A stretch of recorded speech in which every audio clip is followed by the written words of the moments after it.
ప్రజల్ని అడుగుతా ఉన్నా, బంజారాహిల్స్ రోడ్ నెంబర్ 2లో ఉండే ఇల్లు ఇచ్చినాడంటే అంగీకరించింది విజయమ్మ గారు.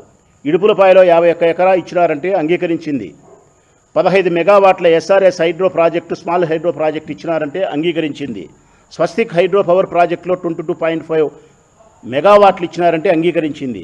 విజయవాడ యువరాజ్ సినిమా థియేటర్లో 35% అంటే ఆ తల్లి అంగీకరించింది. పులివెందులలో 7 ఎకరాల 60 సెంట్లు విలువైన స్థలం ఇచ్చినారంటే అంగీకరించింది.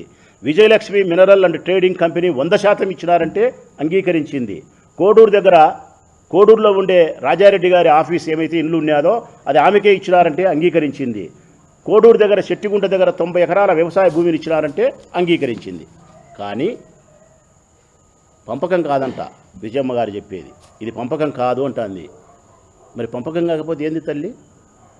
తమాషగా ఉగాదికి ఒకటి, సంక్రాంతికి ఒకటి, క్రిస్మస్కి ఒకటి, పండగకు పబ్బానికి తమాషగా ఆమెకి ఇచ్చిన ఆస్తుల తల్లివి.